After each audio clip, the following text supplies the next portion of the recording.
Welcome to another episode of DD on the Spot. As always, I'm your host, Ryan Johnson. Before I get to our guest here today, I'd like to remind everyone that if you enjoy this content, to please give a like and subscribe down below. We greatly appreciate it. We have Kira Neuman on the show with us. You can follow her on Instagram at IFBBKS Neuman. She's also a member of Team Neuman. She's a 4-time Olympian, and you can also follow or get some training tips for her for KiraNeuman.com. She's also a dog mom. I got to mention that first off because we on the podcast absolutely love dogs. But most importantly, she's our current guest on the show. Kira, how are you doing? Good. How are you? I'm doing great. So why don't you give us a little bit of a backstory on what inspired you to adapt that healthy and fit lifestyle? It actually started, I was always an athlete. I did gymnastics. I played every other sport when I was a kid. And then when I went to college, I did the typical party. Yeah, I'm out of my parents' house, out of my parents' reach. I can party. I did that thing for a little bit. And then I just I always wanted to work with kids. So I started in nursing and I was, wanted to work with kids in nursing. But then I didn't have the work ethic for that, to be honest, not at 18 years old anyway. And then, so then I got into education and I got into PE and health because I was all of a sudden I was I really want to, help kids get fit and be healthy. And so then that's kind of what started it. And I went to Ball State and they have a show there every year. So I did the show. And again, that's kind of what perpetuated getting into the health and fitness world. And then I went to IUPUI, graduated with a degree in PE and health, and then on to special ed. But that's how I kind of transitioned into living doing this lifestyle, because it's a lifestyle. But yeah, that's how I got into that and competing too.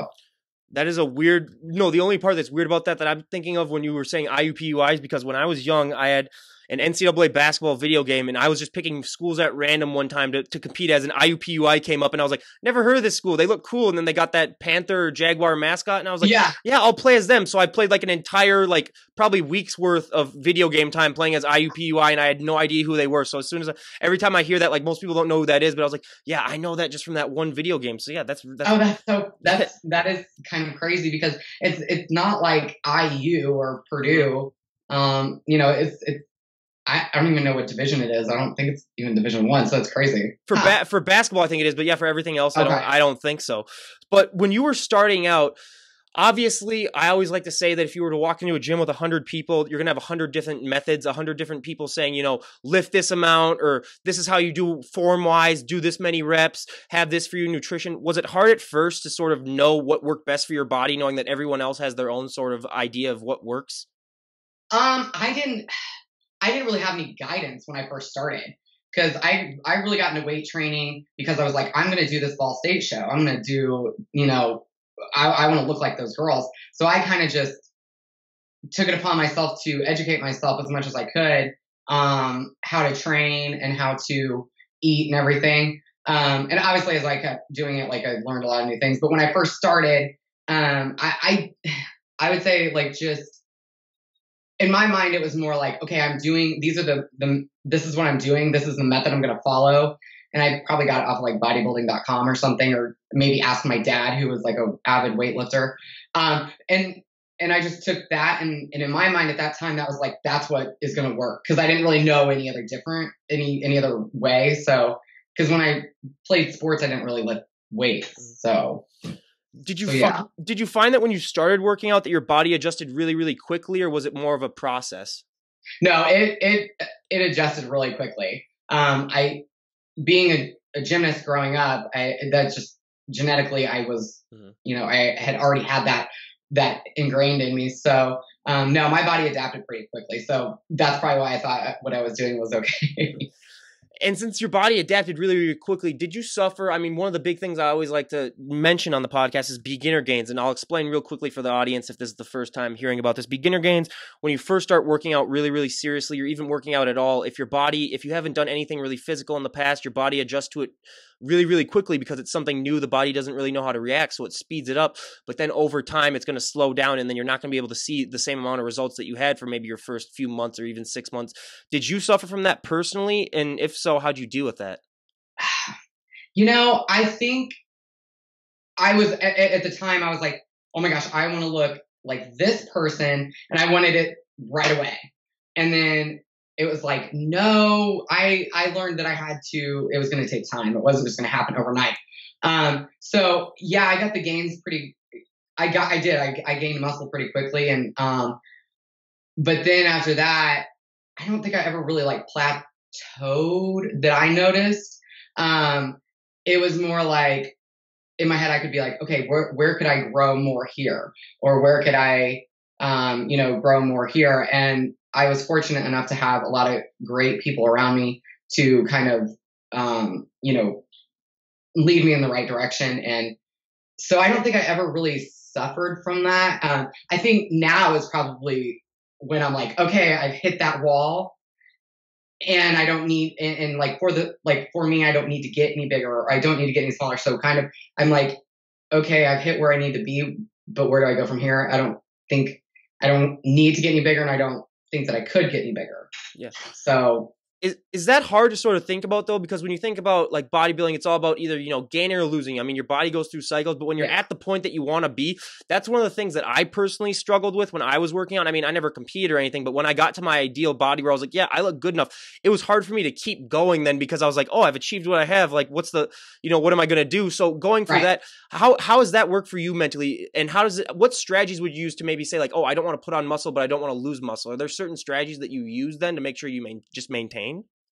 I think one of the things that I do to kind of like just maintain is I don't try to lift the weights that I used to lift in my early 20s. Like, A, I'm afraid of getting hurt, and B, I know that I don't necessarily need to because I don't need to. I'm going to be able to maintain it with just consistency. My body, I know that. And then for other people, like what you were saying, I totally get it because a lot of girls who are first-time competitors or just getting into losing weight or whatever their goal is, they can't see the future and they can't see what is possible. And so they may think, okay, I'm at a great spot. I've lost enough weight. I'm happy, whatever. But then it's like, you could do more. Mm-hmm. Your potential has not been reached. So like, I also try to look at other areas of performance that I want to improve on. Like, I don't want to just be a weightlifter. Like, I want to look like an athlete. And not that weightlifting isn't an athlete, but I want to look like I run sprints, that that I am, am flexible, that I can do all these different things. And so for me, that's kind of where I set my sights on. So that's how I tailor my training, and I kind of just do different kinds of training to do that. Mm-hmm. And how was the nutrition aspect when you first started out? Was that a difficult adjustment, or were you already eating sort of healthy before you adapted the serious weight training? It's funny because I was eating like a typical college student, and so which was like pizzas and mm-hmm. And cheap food. But so yeah, getting into it, I had to educate myself on it, and I was like, okay, here's what I'm gonna do. And I remember eating these protein bars that were like, I think called by like Xenadrine or something. Tasted like, oh my God, they tasted like chalk. They were horrible, but I ate them anyway. And I was just like, that was part of my meal plan that I put together for myself. Then I would eat like yogurt, and which is like, I would never do that now. But it was kind of a hard adjustment. Also because I thought that I could get away with eating other stuff outside of that. And I didn't know any better. Like, it was like, no, you have to be strict. Mm-hmm. It wasn't like, oh, be strict Monday through Friday, and then Saturday, Sunday, have fun. Like, so that was the adjustment. Like, I could do it for a certain amount of time, but then it was like, okay, I need to have something else. Absolutely. And people really need to find that balance. Otherwise, I think people would just go crazy if they just had to eat clean and strict all the time. Absolutely. Yeah. So I love to ask, the first time that you competed, what was that feeling like the first time you put that tan on and you saw everything really pop out? Like, people always describe, they're like, oh my God, I see muscles that I never even knew I had. What was that experience like? Because unfortunately, you and me both are very pale people. We are not blessed with tan skin. I cannot go in the sun for a long amount of time. Otherwise, I'm just going to get burned to shreds. But having the one time in your life probably, or the first time that you were probably really, really tan, what was that feeling like? It was like when it all came together, it was so cool. And it was just now those are all like, those are little like nuances and things that I can, relate back to competing, and that sense of getting on stage, that smell of the tan, the smell of like that vaso burn stuff that people use to like pump up and stuff like that. That is like, it's all those little like, those are memorabilia that I can like think about. And that brings me back to that. So the first time I put on the tan, I remember I got my hair done. It was like this stupid bouffant looking thing that was like, holy shit, what was I thinking? Yeah. And I paid for it. I was like, it was just this terrible. Anyway, and then so putting on the tan, getting glazed up, like all those little things, it was so fun. It was so fun. And having my family there and friends like holding signs up, like all of that stuff culminated together to make me want to do it again. One of the things that I learned from talking to people, I had no idea that this happened, was that when you guys get tan, they usually get like all the men and then all the women together. And then they tan you guys all together. What was that experience like? Everyone always talk. I had no idea that actually happened. I thought everyone just did it individually. And then people were like, "Oh yeah, we were all in a room naked, basically, and we all tan together." And I was like, "What? I had no idea that they did that." Okay, I don't think that person is explaining it properly. Yeah.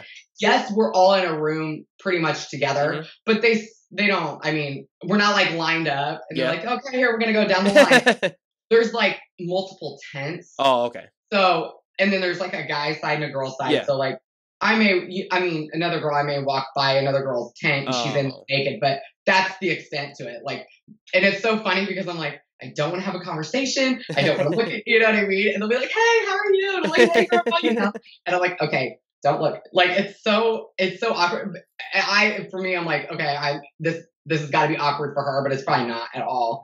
But no, we're all like, you won't see a guy. Like, I wouldn't see a guy naked. I was gonna say, when I first heard that, I was like, "What? They do that together?" I was like, that's something that they definitely don't talk about. So I was like, that's interesting. But one of the things that I also, when we're talking about doing shows, I mean, it's a lot of performing live. I love to ask my bands that I have on the show, like, what's that thrill like performing live? But I also think that applies also to bodybuilding shows or figure shows. What is that like for you going on stage when you have everyone cheering and really just, getting into it and you feel that? I mean, you've worked your tail off, you get to show off all your hard work. And did it take you any sort of motivation in order to get on that stage? Because I know getting on a stage when you're basically half naked could be scary for a lot of people. Or were you just at the point where you're like, I've worked my butt off, it's time for me to show it off? Oh, I am. When I get on stage, I'm like, this is my shit. This is my time. I am not shy. I think my background as a gymnast, and being the only girl out of a family of, I have 3 brothers. Oh, yeah.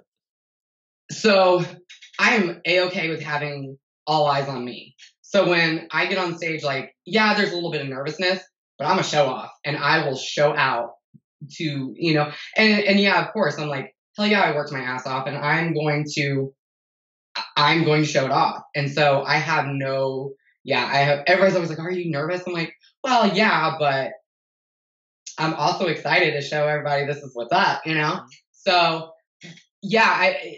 it's a thrill. It's an absolute thrill. And there's just, those feelings of getting on stage and showing people and hopefully inspiring people, like, that's all a huge part of it too. Have you ever had to wear heels at the shows?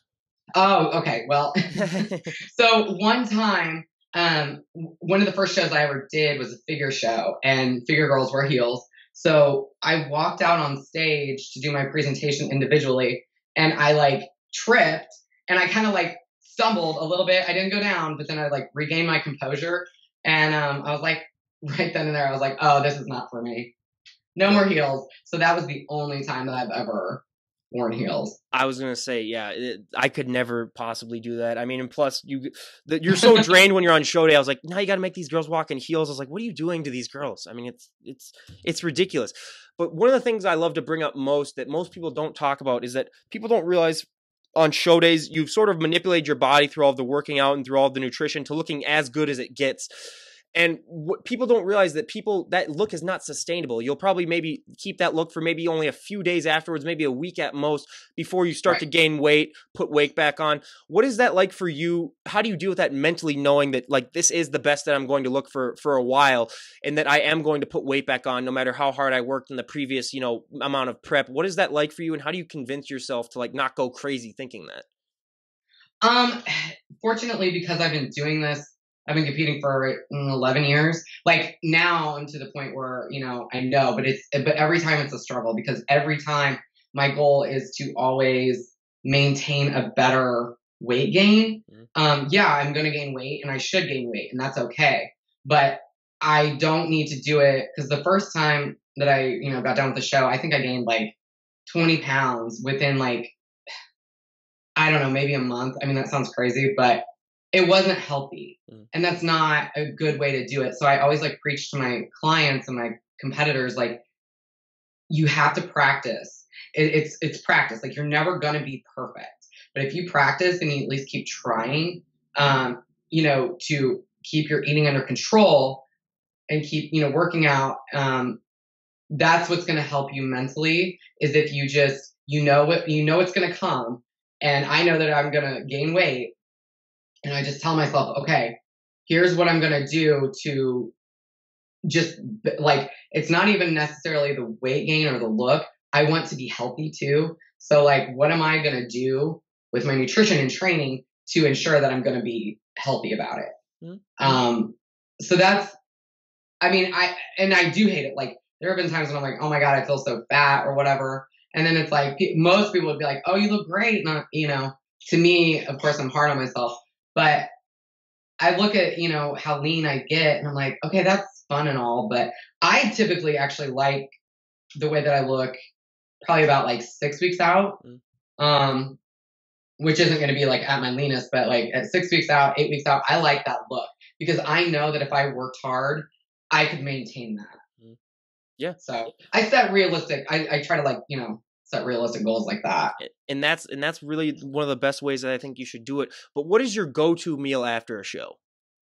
Shit. It's funny because my friends are always like, where do you want to go? And I'm like, you guys pick. I don't want to have to pick, because there's so much that I kind of want. I love fruit and I love salads, but salad is not a good idea after a show. It's just nothing but roughage, and it's like, no way. But I usually like to do, like a cheeseburger and fries.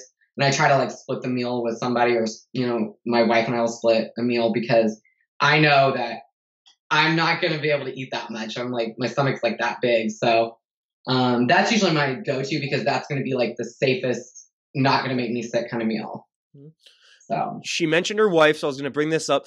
If you guys want to follow also her on Instagram, follow her wife as well. And her wife is very, very in shape as well. I'm not going to go into details, but you're going to have to see for yourself. Yes, they're definitely a very, very fit couple. I'll leave it at that. So I'm a huge hopeless romantic at heart. So I love to ask these questions. Number one, where did you guys meet? She used to compete here in Indiana. And Indiana, there's not, at the time it's grown. The bodybuilding world here has grown, but at the time it was just kind of like a smaller niche for people. So I knew of her, she knew of me. And then I don't remember, about 8 years ago, that's when we like got together.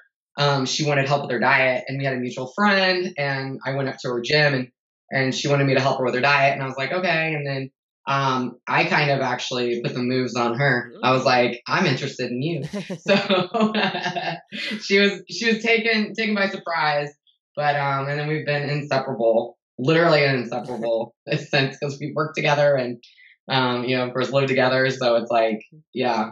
That's awesome. So where'd you guys go for your first date? Oh, it was like, I guess you could consider it this, there was a gay bar here in town, and they always do like drag shows and stuff. And we met there, or like we met up there. But oh my gosh, I don't remember I think our first like date was probably to a movie. And then we've been in the movie theater like one other time since then. That's kind of funny. Wow. Yeah. we're homebodies. So. Well, yeah, ever since like Netflix came out and everything like that, you don't even really need to go see movies. You don't even need to go see movies anyway. But what is your guys' proposal story? It was actually at the Arnold Classic. Like, when was it? 2 years ago? No, the one that in 2016, I think is when I did the first one, and I was like slated to win because I just placed second at the Olympia in 2015. And then I ended up like bombing. And Autumn won. No, I'm just kidding. I love her. But that was, she proposed to me there. And so we were like in the hotel lobby bar or something, and she just did it right then and there. And I was like, that's awesome. Okay. That's awesome. And you guys are also the proud owner of 5 dogs. I'd like to give a shout out to that. And you have pit bulls. And one of the things I love to ask pit bull owners is, what has your personal experience been like with the breed? Because obviously everyone thinks of pit bulls, the media and the stereotypes of that they're just these really mean, aggressive dogs. What has been your overall interaction with pit bulls? I've, not just mine, but I've had friends who've had them, and they're like the sweetest dogs. And it's the owner, you know. I mean, and my 2 are babies. Like, they're incredible, and they're lovable. They're sweet. They just want attention. They want love. They want to give you love. You know, the biggest thing is, like, if they were to latch onto something, they're big and they have big jaws. You know, it's not like a Chihuahua biting you. You know, so I think that's probably the biggest misconception. And they're so good with people, with everybody, with people, with each other. They're amazing. And I think people need to realize, like, a dog will behave the way that you teach it to. And they don't know anything but love. So they're not going to behave any other way. That's what I always tell everyone. It's always the owner, not the dog, because you look at some of these big dogs that could be really aggressive and vicious, and they aren't. And even some of these small dogs can be just as aggressive as the bigger dogs. And it's all about the owner. They don't leave big marks. Yeah, they just don't leave big marks. Yeah, I mean, like you said, if you get by a Chihuahua, they're probably not going to have to euthanize it because they're just going to be like, oh, that's just a scratch. So it's not. Yeah, exactly. Too big of absolutely. So now we were talking about misconceptions and busting stereotypes. And one of the biggest stereotypes I love to bust on the show is that it's gotten better, I'd say, in the last 5 years. But still, a lot of women think that if they walk into a gym and they pick up a weight, they're going to just hulk out and turn to the rock overnight. Did you ever have that fear when you were starting out? And for people talking to you right now or coming up to you, what do you say to them for that? For me personally, I was like, no, I want to get big. I wanted to. And then, like, I have a lot of women who come to me and they're like, well, one of the funniest things I've had people, like, women say to me is they're like, well, you know, I want to do this and I want to do that, but I don't want to look like you. And I'm like, you won't. You won't. Don't worry. So it's always so funny.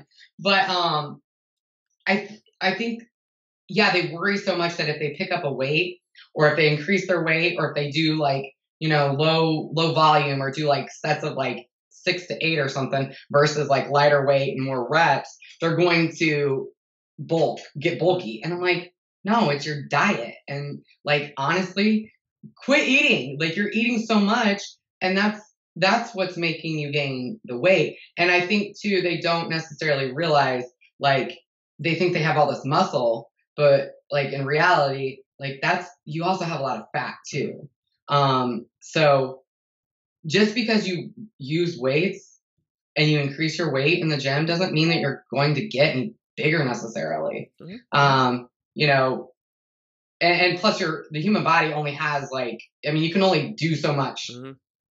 So it's like, I usually have to, you know, have several conversations like, don't worry, this isn't going to make you big. I promise. We're gonna bust a stereotype right here. Kira, can you give us a flex? And I was gonna say, everyone, does she look like the Hulk? Does she look like Dwayne "The Rock" Johnson? No, not at all. That's what happens when she's been working out for that long of a time. It's like, come on, people. I always do that in every podcast, and I was like, do any of these women when they flex look like Dwayne "The Rock" or look like the Hulk? No, they don't.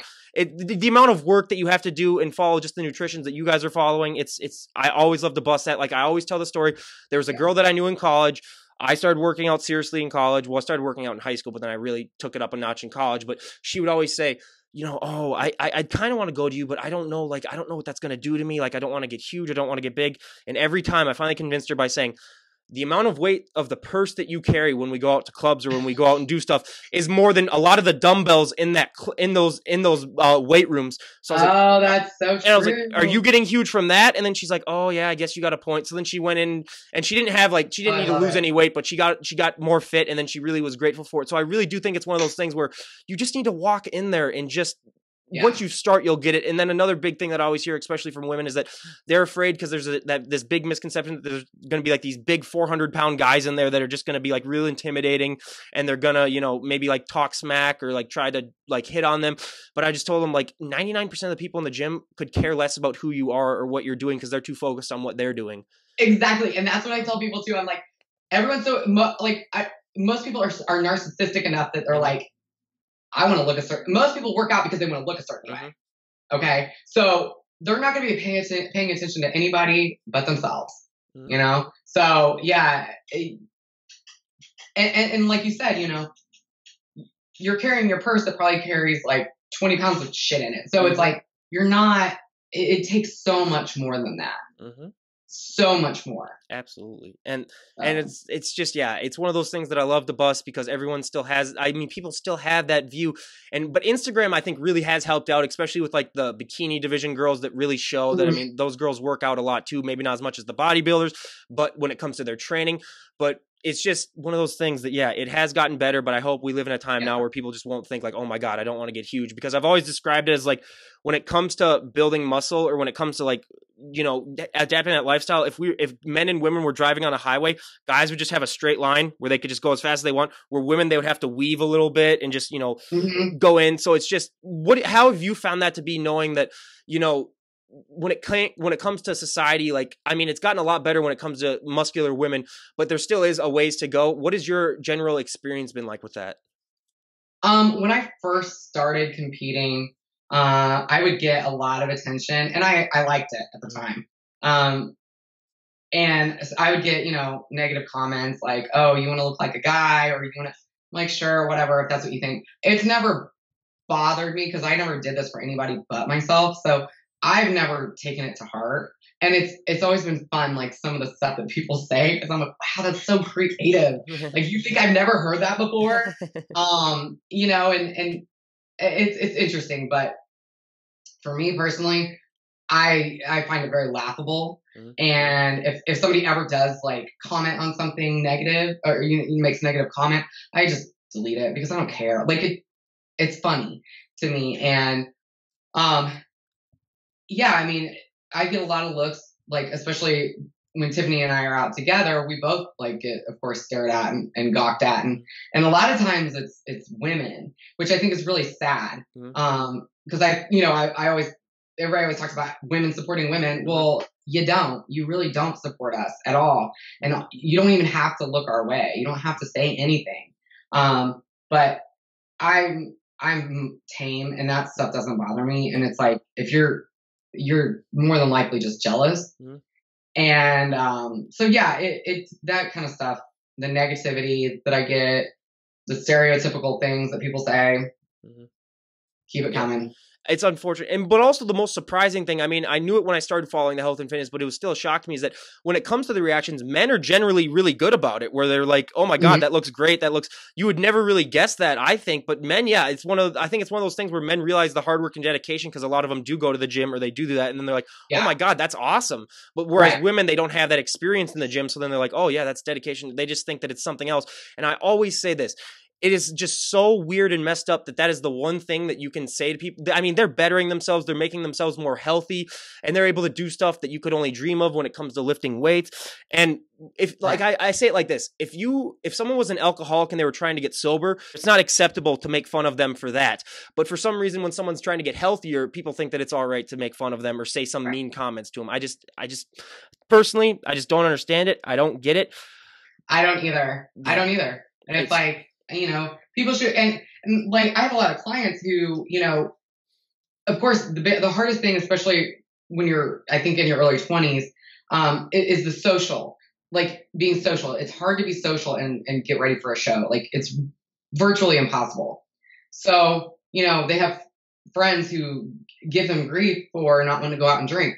Why? Like that should be okay. Your friends should be okay with you not wanting to do something that's not good for your body necessarily. If you want to drink, but like if you don't want to, I would think your friends should be okay with that. That's kind of it might be a good thing for that person. Yeah. And so that's I think a lot of my girls struggle with that, and I'm just like, you got to kind of stand strong, and if you want to do these things, then do them. If you don't, then you have to have that vindication and just say, look, this is what I'm doing. If you can't support it, then yeah, I don't understand that. Yeah, I don't get it either. My most favorite question that I ask female bodybuilders in particular is when it comes to clothes. You have a very limited clothing option usually to buy. Stores don't really sell clothes or make clothes for fit women. And I always say before I ask the question, if anyone out there has an idea for a fit brand of clothing that you can give to fit women, that is a multi-million-dollar idea. So someone needs to definitely come up with that, especially for bodybuilders because they're in dire need of clothing. How do you compensate for that? Are there certain ways that you use clothing-wise that are cheap and that don't make you have to buy like 3 sizes too big to just make up for the broad shoulders and everything? Yeah, I have to be strategic about it. I've learned and some of the things that like would look cute on somebody else, I've learned like it looks like a Mew Mew on me. It's like a potato sack. I'm like, I can't wear that. But fortunately, because of my job, like most of my clothing is athletic clothing. So, but if I have to buy something like for an event or to go out to dinner or go on date night or something, I'm pretty strategic about like with pants. I know that I'm gonna have a hard time with jeans, but most of the time I just end up wearing like nice leggings or something like that. And then tops, I've learned how like I usually end up buying like one thing, and if it fits, I wear it every time that we go out. So, but it is hard, especially for someone like me where I am broader up top and a small waist, and then big legs and big butt. So, but like I said, more than anything, I've just been strategic about what I buy, and I know what's going to fit and what's not. Absolutely. And you mentioned that you have 3 brothers. What is their opinion now that their little sister could probably kick their butt now? No, they would never admit that. They love it. They're very supportive. We have, I'm fortunate to have an amazing, supportive family, especially my parents. They love it. They think it's cool. And, they work out. My 2 older brothers work out, so they're very active. And, so yeah, they think it's pretty cool. And when it comes to you and Tiffany, have you guys ever gotten like into competitions against each other? Like who can lift the most weight, who can do this? Or is it one of those things where you guys just realize that you just got to be a little peaceful about it? I realize that I'm going to have to back down to her because she's a lot stronger than I am. I was going to say everyone, just once you see the first pic of them, you'll be like, oh yeah, probably Tiffany. Yeah. My money's on Tiffany. Yep. Yeah. She pushes me. She pushes me hard, and she, makes me do weights that I wouldn't normally do. But, she's strong. I know that like, no matter what, she's probably always going to outlift me. Yeah. But yeah. Yep. I just let her have that one. Oh, absolutely. You gotta, especially in any relationship, you gotta let certain people have certain things. Pick your battles. Absolutely. Yeah, it's a battle. So now we go to our audience favorite part of the podcast, a little questionnaire, sort of a getting to know you, where I'll ask Kira here about a dozen or so questions and get her answers and see how she stacks up to everyone else. So for our first question, what is your go-to workout song at the moment? Oh no. My go-to workout song? Crap. I don't have like a specific song. I would say anything like house or kind of like techno. Yep. Okay. So yeah, I probably can't even name the names of the songs at all. No worries. But yeah, for me, I'm old school where I got to have like a Metallica or any of those type of things. Yeah. Just getting that down. 80s rock too. So I would say like Leopard, Guns N' Roses. Yeah, but the only problem with those is that I gotta like wait. Like if I'm doing lat pull downs or anything else, I gotta wait for the beat to drop so then you can kind of finally get started. Then so you can use the momentum. Sometimes I'm just sitting there like this, waiting for like 30 seconds for the beat to drop. Finally, and I'm like, okay, now we can go. So that's my only problem. But for our second question, if you could work out with any celebrity on the planet, who would it be? Oh man, probably. I mean, yeah, probably The Rock, only because he's like fun and he's funny and he just seems like he'd be a lot of fun and he just seems like a good person. You're our 24th health and fitness guest, and we've had 19 answers of The Rock. So he is by far our most famous. We've had like, and he's gotten more involved with the sport, with the Olympia too. So his production company did some stuff with it. So so yeah, I would say him probably. Absolutely. We've had 2 Arnolds, 1 Sylvester Stallone, 1 Heidi Summers, and then 1 Paige Hathaway. But we haven't really had that much of a variety, which I think is good though too, because there is a certain amount. I mean, obviously you have the Arnolds and the Rocks and the Schwarzeneggers that are just, you got to have them alone. So now for our third question though, if you could train any celebrity on the planet, who would it be? Ooh, Kevin Hart. Yes. That would be my choice too, but here's the only problem. We wouldn't be able to get a workout in. I'd be laughing so hard. You would get a hell of an ab workout though, but that's about the only thing you would get. Like he is so funny, but I always have the excuse on him. Like if he ever tried to like talk smack about me, I'd say I'm 6'3" myself, so I would just say to him, Kevin. Oh wow. I just say to him, I'd be like, Kevin, look at you and look at me. Just come on, Kevin. Really? So that's my only comeback that I can really use because he's just so good at comedy. So for our fourth, I really like him. Oh yeah, he's unbelievable. So now for our fourth question, what is one item that you always need to have in your fridge? Chicken. Yep. Is there any special type of chicken that you like to buy? Or you just do the Costco stuff? I'm a creature of habit. Yeah. Just like the large packages I buy from our local Kroger. Oh, yeah. Just chicken breast. Yeah, everyone just always says like the Costco stuff. I usually do that as well. So, what is your favorite flavor of ice cream? Cookie dough. Yes, me too. You get me a Dairy Queen cookie dough, yeah, I'll do anything. Oh, for sure. Absolutely. That's for sure. The texture. Mm-hmm. Oh, but I can only have one. I save myself to once a month getting a large cookie dough blizzard. You're good. Once a month. We do it. Like during the summer, it's a lot more. It's more like once every 2 weeks. But like during the winter time up here, plus when it's negative 20 degrees outside, you don't really want to get ice cream anyway. Because you're already. Why not? Yeah. Well, no, I know. It's just one of those things where you're like, I'm cold already. My mouth doesn't need to get any colder than it already is. For sure. So yeah. What is one thing that people who follow you on Instagram would be surprised to know about you if they met you in person? Oh man. Probably that. Oh gosh, what is the one thing? I don't know. I'm trying to think. Maybe I used to be a gymnast. I don't think anybody knows that really. Oh wow, yeah. Yeah. Yeah, I found that a lot of the women, that especially that are bodybuilders, they were either like gymnasts or they played soccer, they played volleyball, and then there's some of them that didn't play at all. But I'd say the majority has favored that they were like very active as kids. So I find that interesting as well. But if there was one thing about the sport of bodybuilding that you could change, what would it be? Oh, we could go so many ways with this. I would say maybe just. I know it's everybody's biggest complaint, but the consistency with picking, the winners and all that. And I would say but again, it's a subjective sport. So you know that going into it. So it's like, you can't really complain about it or, and I would say maybe like just, I don't know. For me, I don't really have any qualms about it. Like I've had such good experiences. Or just maybe, I don't know. I think that would probably be the biggest thing. For me personally, I just wanted to find more of a way to regulate when it comes to, you always see these stories about people who just take it way too far. And then there's people that die. There's people that, there's people that die. And there's more than that we don't know about. Yeah. Where it comes to like, they'll die at like 30 years old from like a heart attack just because they've overtrained and they've overworked. Just find a way to regulate it a little bit more. And maybe, I don't know, like set maybe like a body fat percentage. I know it's not feasible at all, where it's like, if you get under like 5% or something like that, like you can't compete, or just to make it more healthy, because you see some of these people and you're like, if these people stayed this lean for even a day more, they might die, because it's just like of the stuff that they're putting them through.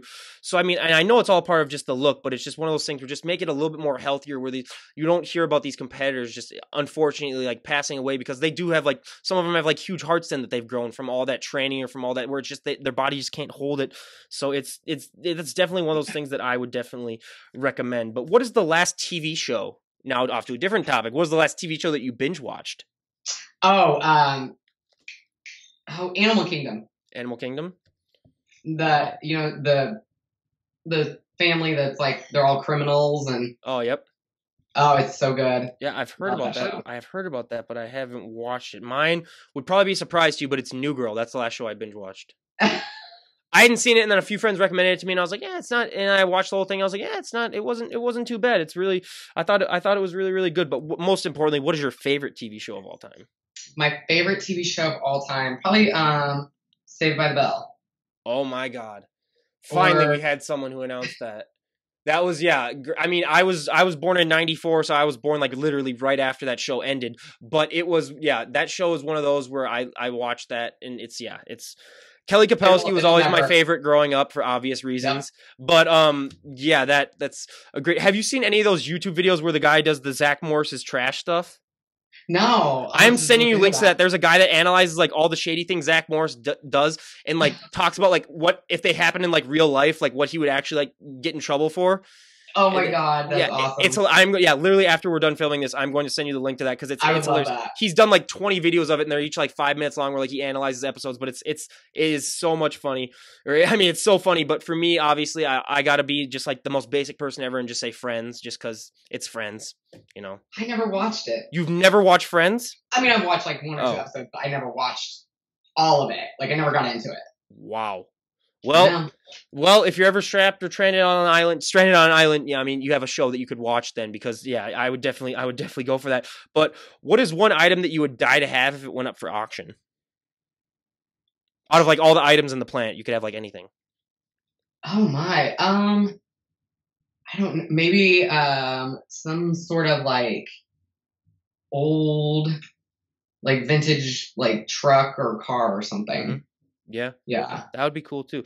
We had one girl on here who was a bikini competitor, and she said that she would want an entire bikini made out of diamonds, just for the judges. And I was like, yeah, the diamonds wouldn't be able. The diamonds with the judges though, they wouldn't be able to take their eyes off of you, so you probably win just for that alone. Blind people with it. That's the thing too. I'd be like, yeah, you would be like wielding power that would not be. You would not want that because people would just. Oh, what? So yeah, I cautioned her against that, but yeah, for sure, a vintage car would be really, really nice. Now, if you could have dinner with any historical figure, who would it be?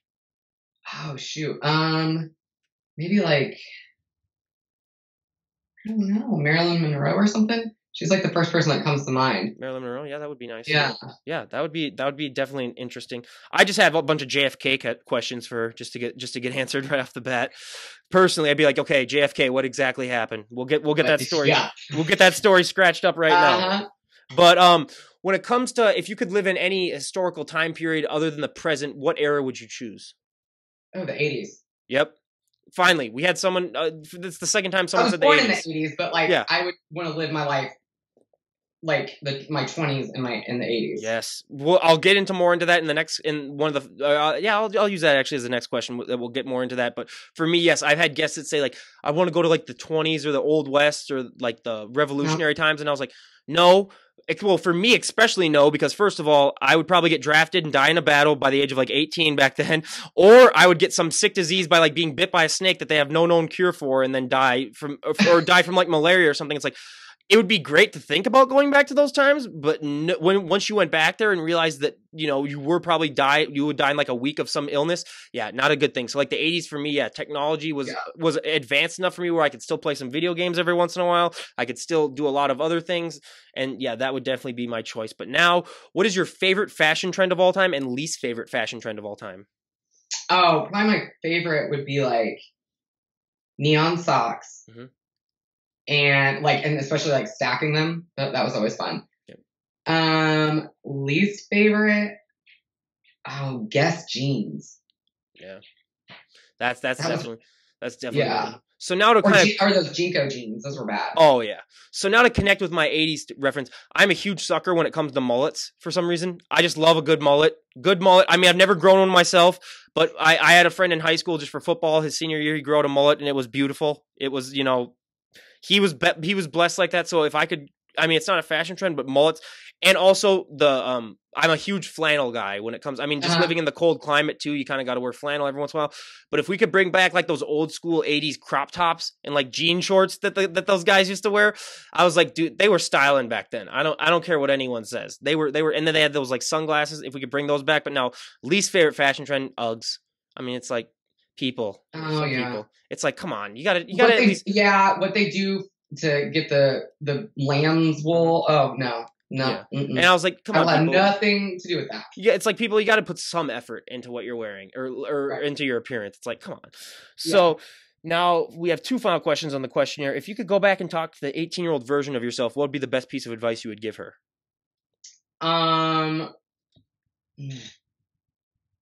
Drinking is not that great. Yeah, that's true. Bad things happen when you drink. I would say probably like, I don't know, I would have done college differently probably. And I would have been like, there's no reason to rush into going to college. Yeah, me too.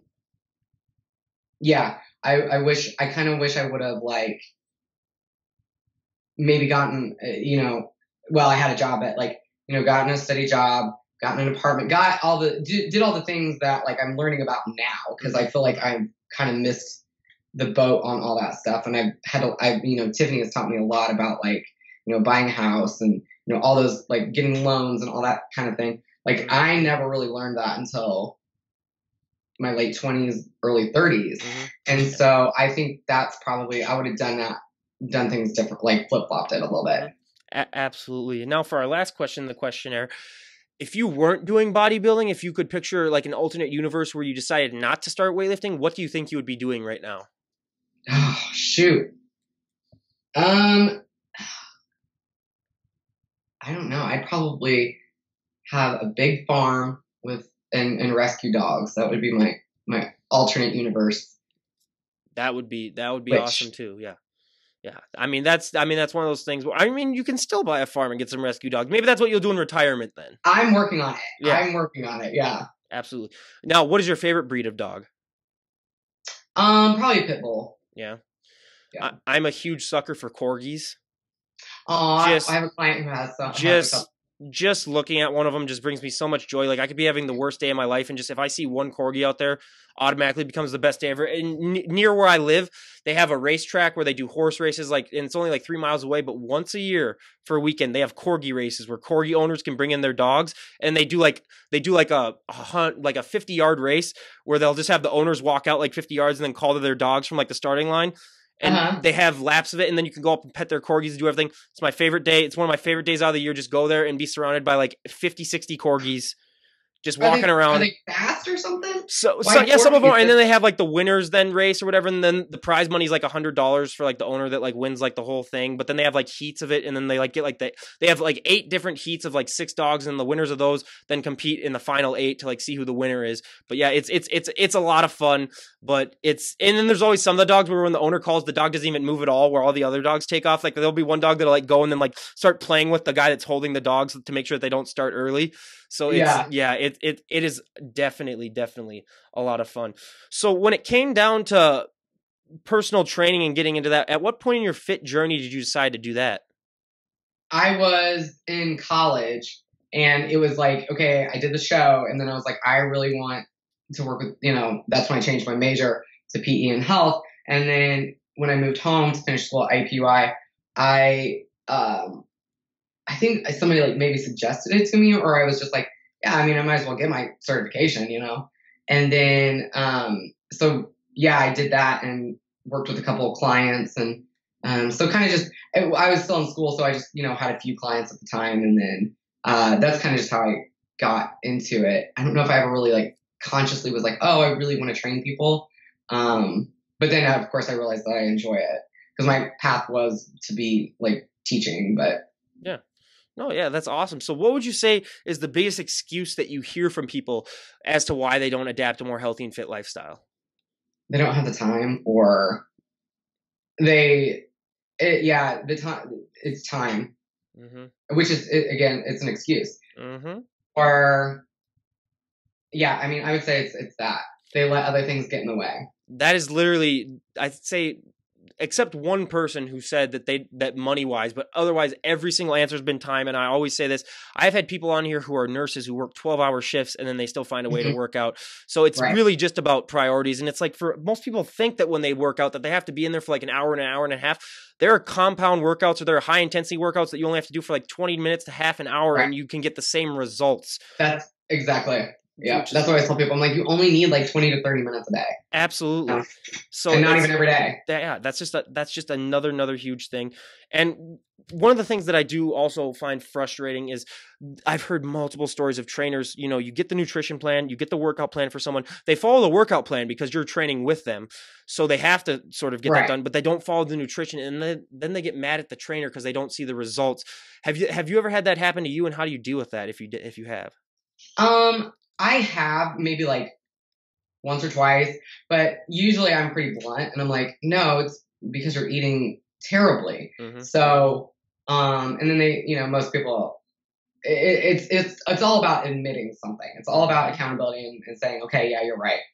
And that's, once I call somebody out on it, they're like, yeah, okay, you're probably right. I'm like, oh, you're drinking every night? And that's why you're not losing weight. So that might be the reason why. That might be, yeah. So if that happens and they don't follow the plan, they usually they don't want to admit that that's what it is because they don't want to have to change it. But then it's like, okay, that is the reality. The biggest thing that no one ever brings up, never brought up on Instagram, never brought up on any of these forums, never talked about, except on this podcast, I like to add, but I found that is arguably the most important thing when it comes to your lifestyle and how to keep it that way is sleep. Sleep is so underrated. People don't talk about it at all when it comes to your recovery. It's by far the most important thing. And when it comes to, just your energy levels, what is your current sleep schedule like? And what is it like on prep? And what do you preach to your clients when it comes to sleep? It's ironic that you asked me that because for the past 2 nights I've slept terribly, but, and I don't feel well. Like I literally feel like sick. And, I preach to my clients, like, we go over all the things like, okay, are you doing this? Are you doing that? Like, what can we improve on? And I always preach to them, like, yeah, you need to get at least 7 to 8 hours of sleep. And especially when you're getting ready for a show, if you're somebody who can get by with like 5 hours of sleep on a normal basis, when you're getting ready for a show and you're training hard and you're doing all these, dieting, like you need more sleep. Like, sorry, but you're going to have to force yourself to do it. And I try to make myself go to, bed by like 9:30 or 10, and then I get up at like 4:30 or 5. So I try to get like 6 to 7 hours. I mean, 7's ideal. 7's perfect. But, I work in the evenings too. So sometimes it doesn't always happen that way. But, it is. It's super important. It is your recovery. And, if you don't get good sleep, like you're not going to feel well. Absolutely. And that's what I always like to stress because it is not really brought up as much. But coming back to you, are you currently planning on competing in any shows? Are you just in recovery mode? Where are you at right now? Well, ironically, again, I had already decided before the Olympia, and I wasn't even going to do the Olympia this year. I was qualified for it, but I was kind of like I was kind of just like, you know what, it's time for me to focus on other things and not be so selfish and, and give my time to more important things. But then, Tiffany and I were like, no, let's do it. This will be it. This will be it. And I kind of knew that I wouldn't place in the top 5, so I probably wouldn't requalify. And I'm not going to chase the qualification again. So, I am pretty much, and I think I can say I'm retired because I've competed for 11 years. So now I'm done. So extra, read all about it. Kira Neuman announces her retirement on DD on the Spot. Everyone, all the media outlets, you heard it here first, everyone. There you go. Absolutely. Yeah. And has that been hard for you? Because like you said, for like the last decade, this has been your life. A huge chunk of it. Was that a really tough decision, or was it at the point where you're just like, you know what, it's time? Yeah. A little bit of both. Like, after the Arnold this year, I was like, okay, I'm done. That was hard. I knew like after I said that I was done, I kind of was like, oh, maybe I'm not. I'm wavering on it.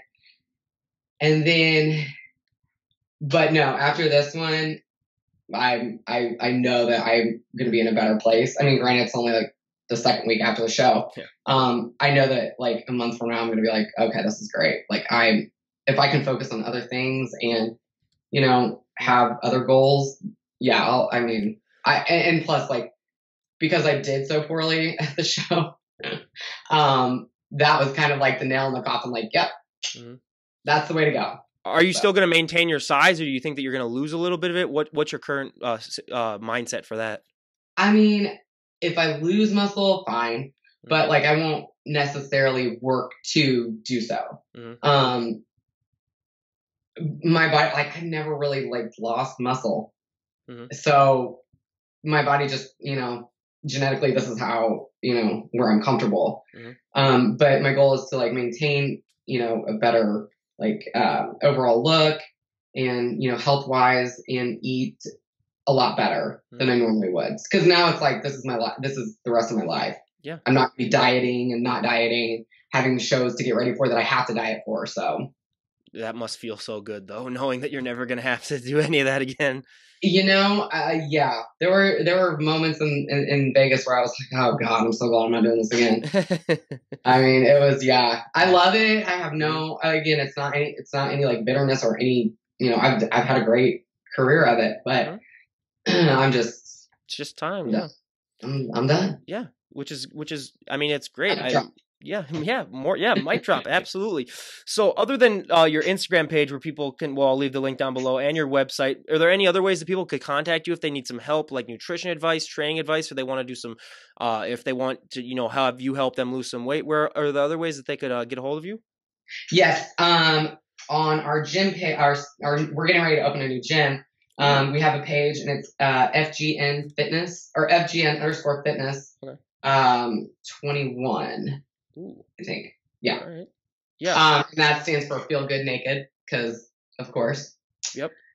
And then other than that, my email is on my website, and that's really, yeah. I mean, I respond to emails. Yeah.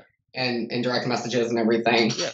Absolutely. So. And I'll leave links to everything down below. And again, Kira, I mean, it was so great having you on.